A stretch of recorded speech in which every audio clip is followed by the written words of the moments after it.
anyone can raise their hand and say, I am a Christian. I go to church today. I prayed today. But in the end, are you at church after 1 year? Will we be here after 5 years? After 10 years? After 50 years? Will we be the Shemagalis in this church? These are the ways that a Christian has to think. And so remembering this, the wise men teach us, not only is it about coming to God, but once you leave, you still leave with God close to your heart. So they teach us cautiousness over rashfulness.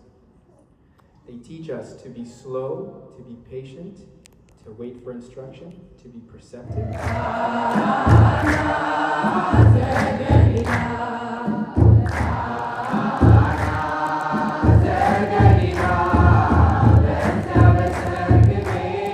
When they go from Herod to Christ, they do not go back to Herod. Herod represents the evil, conniving devil, the Satan that wants to trick us and deceive us. When someone leaves the path of sin or the grip of Satan and he encounters Christ and he sees the truth, he cannot go back to the same demons or the same sins that he had been committing. This is what the wise men teach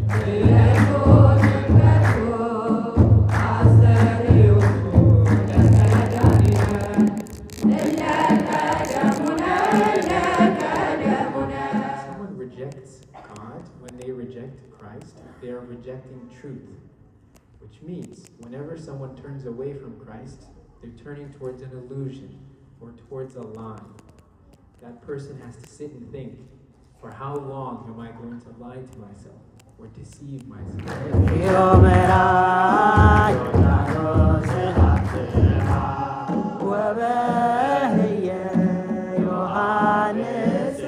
ይችን ዓለም መውደድ ልብን ታውካለች. Loving this world creates chaos in your heart. Okay? There's something else. ልዑል እግዚአብሔርን ታርቃለች. መንፈሳዊ ዓይንን ታጨፍናለች. When we think of looking and becoming spiritual, we describe it as seeing something that's above, something that is transcendent. The more things that you love, the more it seems dark to do the right things. The more it seems dark to look into the heavenly things. በስመ አብ ወወልድ ወመንፈስ ቅዱስ አሐዱ አምላክ አሜን። ቤተሰቦች እንደምን አደራችሁ? እንደምን አረፈዳችሁ? እንደምን ከረማችሁ? አሜን። እግዚአብሔር ስሙ ለዘላለም የተመሰገነ ይሁን። Okay, so today we read from the Gospel of Matthew, chapter 2, verse 19 until the end. There's a couple great lessons in here, and so we're going to go through each one of them. The first big idea, and this has to do with the story of Genna or Lidet. Diakon Yosef had been teaching us about this, and so we're going to expand on that. The first big lesson is that God speaks to us in the language we understand. Say that with me. God speaks to us in the language we understand. Yes, this is seen by the 3 wise men. Now the 3 wise men followed what to get to Christ? Do you remember from the story? Yeah. They followed a star. What's interesting is this star wasn't like the stars that we see in the sky. This one glowed even at noon, so even during the day. And when they would follow it and they would get tired, the 3 wise men, the star would stop. Sometimes it would disappear. And when they were ready to go again, the star would reappear. And it would go directly, almost hovering low, just like them, to show them the exact place that Christ was. So why is this important? The 3 wise men were, by their expertise, astronomers. What's an astronomer? Someone that studies what? The stars and the space and other huge celestial bodies. This is interesting because the Jews did not encounter God through astrology. They encountered him through what? Do you remember?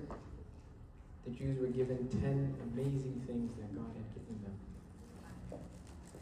10 things? like the 10 Commandments. So the Jews were given the commandments and the laws of Moses to encounter God. Our fathers teach that even the Greeks, God had given them a culture of philosophy so that they could think and encounter the divinity of God by contemplation. So each person, just like the Jews were given the laws of Moses, the Greeks' philosophy, and now these wise men were given the heavenly star, given something that resembles their culture and what they understood, God reveals himself to people in the language that they understand. That's the first lesson. St. Gregory the Great, one of our great fathers, says, "For the ones who had been familiar with the heavenly things, like the Jews, they were given an angel. But for the ones who did not know such things, like these 3 wise men from a pagan land, from a Gentile land, they were given something that they could relate to, something that made sense to them."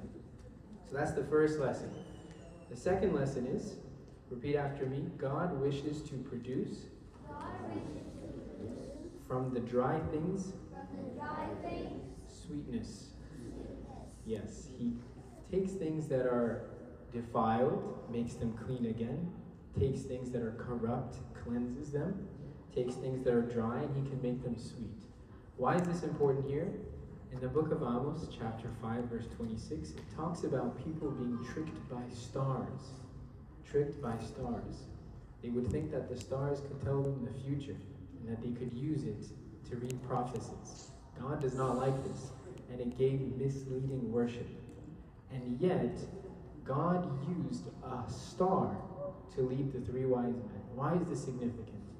It's significant because God can take even the things that are defiled, even the mistakes that people can make, but if they wish to find him, he will use those same things for them to reach him.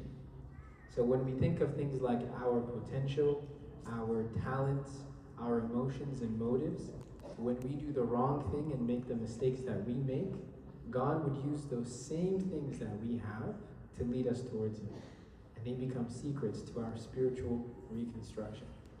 I'll give you an example. Let's say a Christian is walking down the wrong road. He's making a mistake. When he's walking down this wrong road, God does not take his shoes or take his legs so that he doesn't walk anymore. God reorients his path, but he leaves him with those same gifts that he had given him.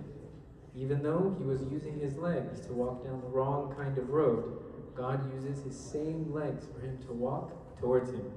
Do you see how God works? This is very important. It shows us his mercy and his compassion. So that star that people had been using, many of them, instead of being a vessel for darkness, we say that it had become a device for righteousness on account for the kingdom of light. This is how God works. All right, so now jumping into the bigger ideas here. Something I want us to focus on is how the story of the wise men does not end with them meeting Christ, but what happens after they meet him and they give him their gifts. In a dream, they see something, they see a message. What do? They're told to not go to the King Herod. They're told to go to a different way. And this is significant. Someone goes to Christ, but when they come back, or after they have encountered him, they don't walk the same road. This is the message that they're teaching us. When they go from Herod to Christ, they do not go back to Herod. Herod represents the evil, conniving devil, the Satan that wants to trick us and deceive us. When someone leaves the path of sin or the grip of Satan and he encounters Christ and he sees the truth, he cannot go back to the same demons or the same sins that he had been committing. This is what the wise men teach us by their travels. The reason why this is significant, if someone was to regress back, they see Christ and they regress back, this is what we would call outraging the spirit of grace. Because by grace, if God has allowed us to see him, to touch him, and to partake in all of the gifts that he had given us, and we reject him afterwards, this grieves his heart. So the message here is, don't be the Christian that discovers the heavenly star, follows the heavenly star to Christ, sees the dwelling place of God, gives gifts to God, makes him happy, but at the end goes back into darkness. You have to go in a different way, and you have to change and transform yourself. That is the message that we see from the path that they took. Something I want us to remember, though, is when we do regress, let's say someone does something wrong. They're told not to lie. They know lying is wrong. God has shown them that lying is wrong, and yet they commit a lie. Why should this person feel convicted? When someone rejects God, when they reject Christ, they are rejecting truth. Which means, whenever someone turns away from Christ, they're turning towards an illusion or towards a lie. That person has to sit and think, for how long am I going to lie to myself or deceive myself? This is the kind of thinking that makes a Christian realize, I can't keep doing this, and I need to change.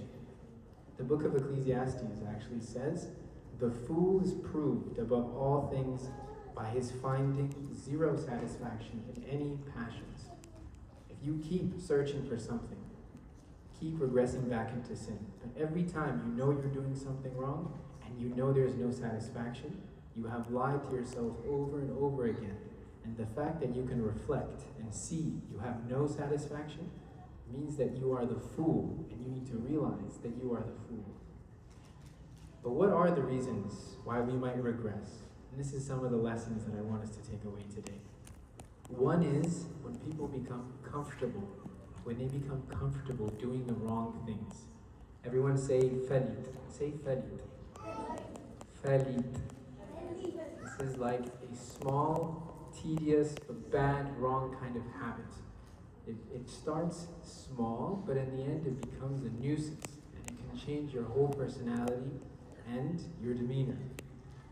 Small habits turn into sins, and then those sins become bigger sins. The reason why we need to be very strict about these things, we don't want us to find it easy to do the wrong things. When we find it easy to do the wrong things, it becomes harder to do the right things. I'll give you an example. Let us say someone is used to walking down the stairs, and one day they find a great tall ladder. Will they be able to climb it easily? Will they?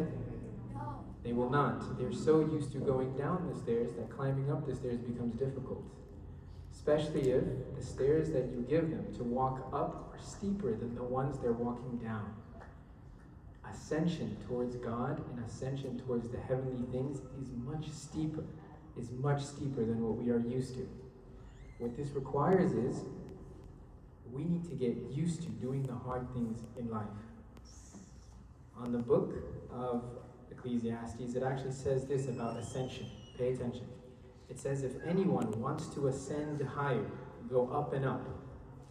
It says, let him seek whatever is filled with pain and weeping.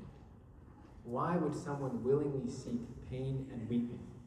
It says, because it is better to go to a house of sorrow than a house of rejoicing. Now this can seem like it's confusing us. But then it says, because if Adam had paid attention, if he had done what was hard, he would not have come down from paradise.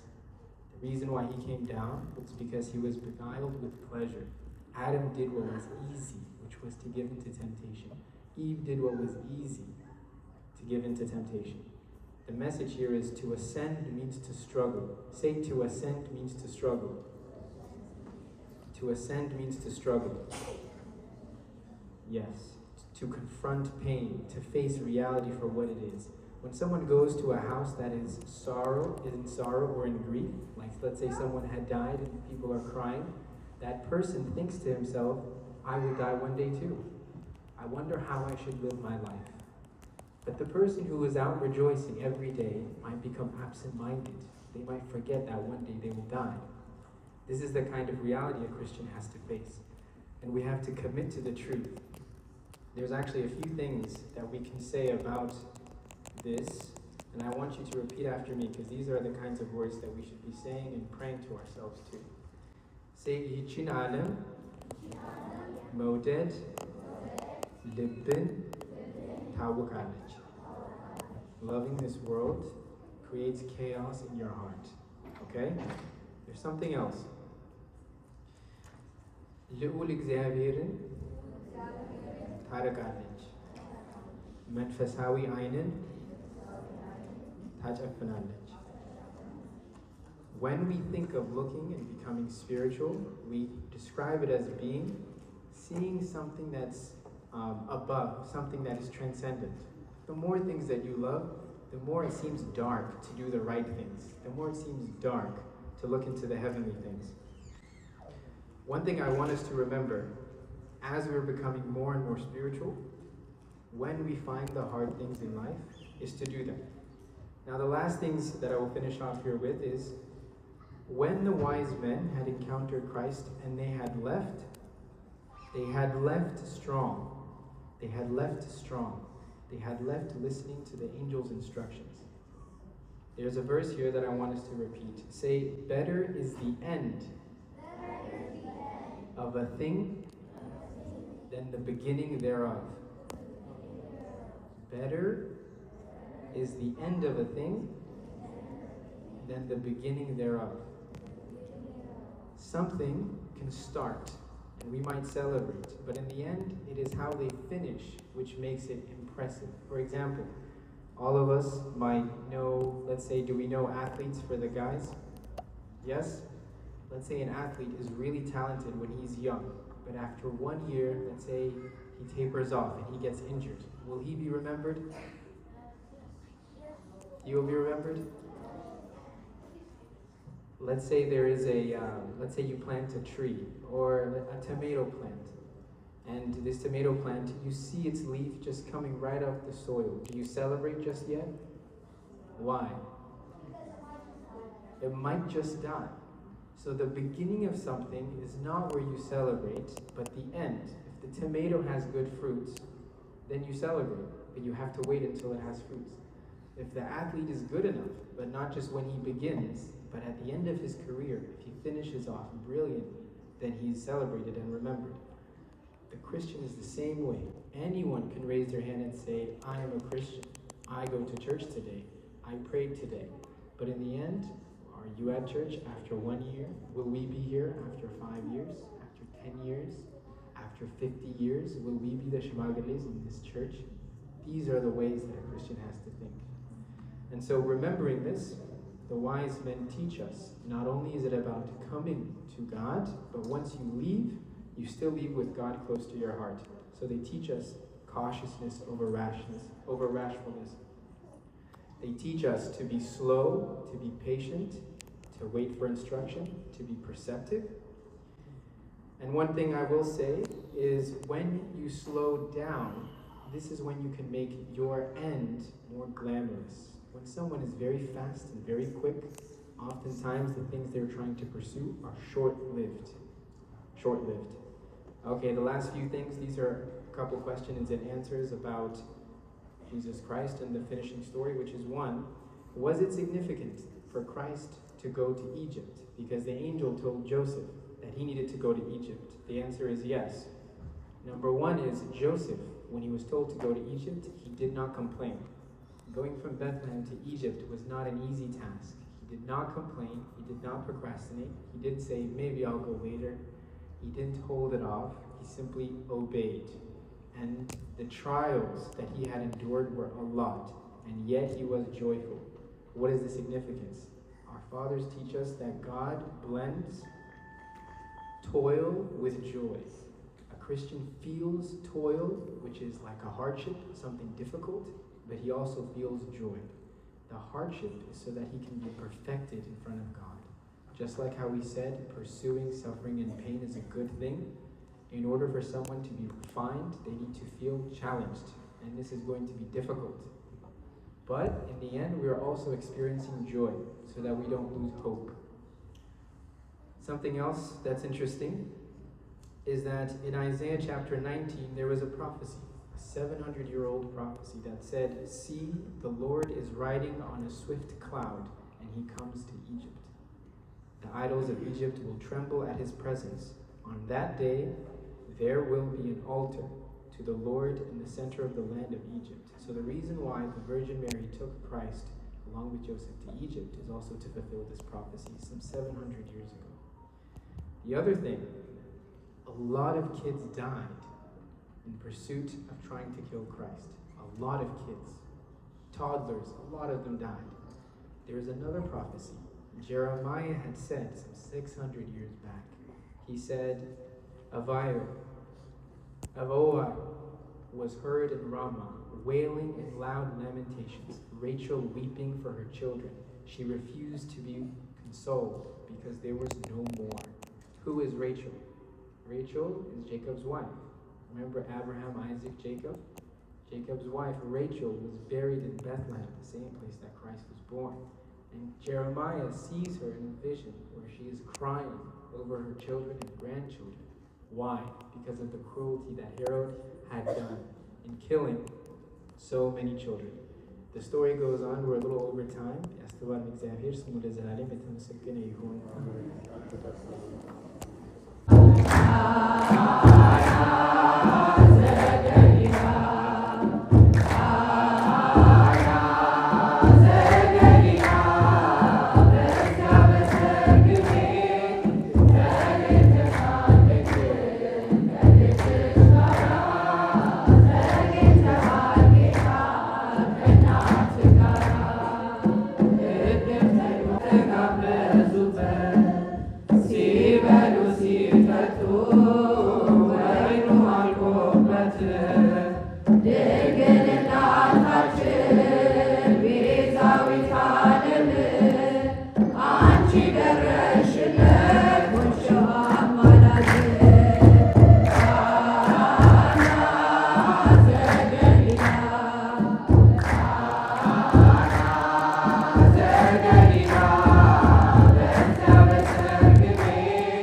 Baba.